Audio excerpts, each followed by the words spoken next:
A new merged defense, the multi-gear tower, and a new siege machine, the troop launcher, are being added in the Clash of Clans update. This is sneak peek 1, so I recommend subscribing to see tomorrow's sneak peek, but alongside those additions, we have new troop and defense levels. Let's go over those first, since it won't take long. We did get a huge amount of troop upgrades when Town Hall 17 released, but a couple more now. Firstly, the Archer improving to level 13. Remember, this will also have an impact on the Super Archer. If you do any Super Archer blimp attacks, you will obviously be happy. And remember, this will also improve the level of the archers spawned from the Archer Puppet equipment, if, for whatever reason, you still use that at Town Hall 17. This one will cost 17.5 million elixir and 13 days to upgrade. As you've seen, extra hit points and damage per second. Interestingly, next, the healer upgraded to level 10 does get extra hit points, but it is only the hero heal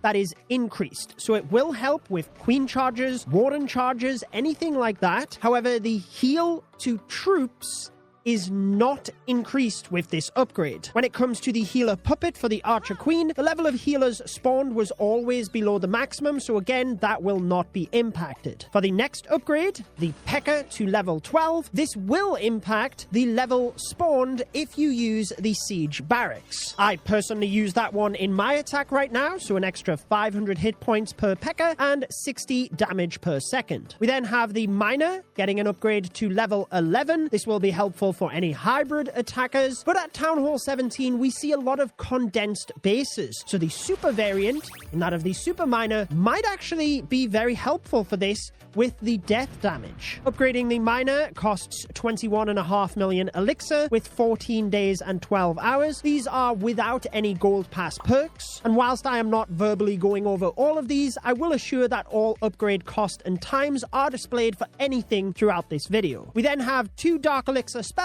and a dark elixir troop to upgrade. Firstly, the poison spell, very helpful in a lot of attacks to help take down clan castle troops. I always get these in my clan castle donation, but should you upgrade it, these are obviously the benefits you would get. We also have the haste spell, very helpful for lava loon style attacks, not really in the meta at Town Hall 17, just not really needed with a lot of the attack strategies that are popular at the moment, but this one getting upgraded to level 6 in this update. Whilst I mentioned the super miner might come back into the meta, we do have the bowler upgradable to level 9, gaining an extra 50 hit points and 10 damage per second. Hopefully you've got some of those hero upgrades done following the release of Town Hall 17, because this one does require dark elixir, but it could definitely be useful in attacks, because a lot of my clanmates used to use the super bowler attack strategy, and whilst I don't want to sound like a broken record, every time a regular troop that has a super troop variant is upgraded, you then get a new level for that. Now we move to the defenses getting an upgrade. This means that if you had supercharged your mortar, scattershot,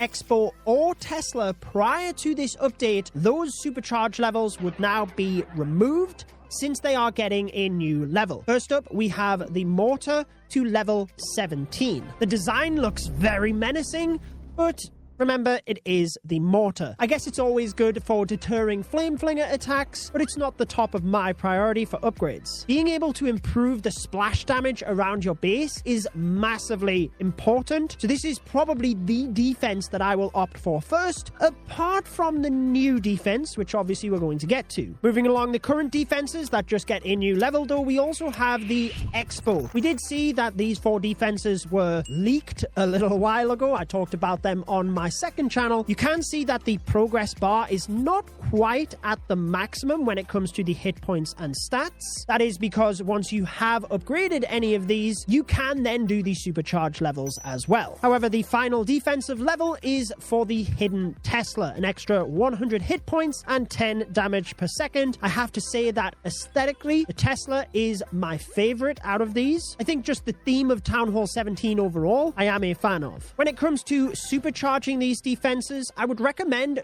supercharging all of them to level 1 before you then supercharge all of them to level 2. This is something that I advised when I gemmed Town Hall 17 to max on the first day, and I will be doing that following this update. The main reason for that, though, is that you improve the damage from the defense with the first supercharge level, and then when you supercharge it to the second one, that is when you're improving the hit points of the building. You can also upgrade more walls to the maximum of level 18 with this update, since they tend to stagger these across the lifespan of a town hall. Now let's move on to the new geared up defense and then the siege machine. This one is merging the geared up cannon and the geared up archer tower. Both of these require you to complete tasks in the builder base before you can then gear up these defenses in the first place. Since you only have one geared up cannon and one geared up archer tower, you can only build